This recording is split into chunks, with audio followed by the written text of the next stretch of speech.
Он уже разорвал ее водительское удостоверение и уверенно шел к патрульной машине, собираясь сообщить о задержании злостной нарушительницы без права управления. Он еще не знал, чей именно документ только что уничтожил.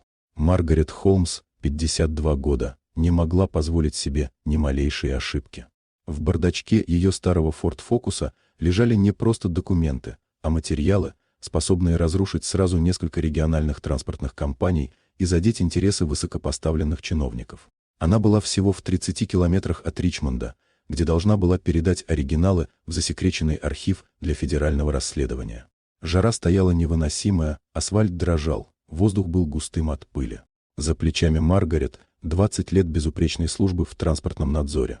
Усталость давила физически, но лицо оставалось спокойным и собранным. В зеркале заднего вида вспыхнули синие огни. Патрульный автомобиль резко вынырнул из-за поворота. Хотя она ехала строго по правилам, Маргарет прижалась к обочине. Любая задержка могла сорвать операцию. К машине подошел молодой инспектор Эдвард Миллер, лет 25. Идеально выглаженная форма, скучающий взгляд и самодовольная улыбка. Он даже не скрывал желания самоутвердиться. «Документы», — бросил он, не глядя ей в глаза. Он обвинил ее в превышении скорости и выдуманной неисправности. Это была ложь. Маргарет знала это точно.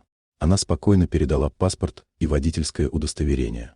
Миллер тянул время, отпускал колкие замечания, намекая, что вопрос можно решить проще. Маргарет отказалась. Холодно и четко. Это его взбесило.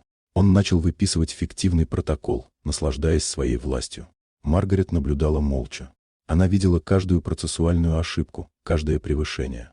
Но решающим стал не протокол. Миллер поднял ее удостоверение, медленно вытащил его из пластикового чехла и разорвал пополам прямо у нее на глазах. Он смеялся. Громко, уверенно. «Теперь у вас нет прав. Идите, доказывайте». Обрывки упали на раскаленный асфальт. Маргарет не дрогнула. В этот момент все стало предельно ясно. Он перешел грань, не административную, а уголовную.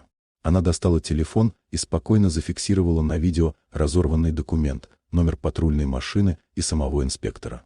Затем медленно открыла бардачок и вынула бордовое кожаное удостоверение с металлическим гербом.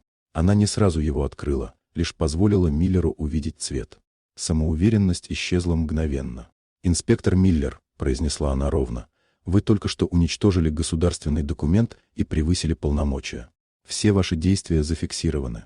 Вы — ключевое доказательство моего расследования». Она набрала служебный номер. Через 20 минут на трассе остановился черный внедорожник без опознавательных знаков. Миллера отстранили от службы на месте.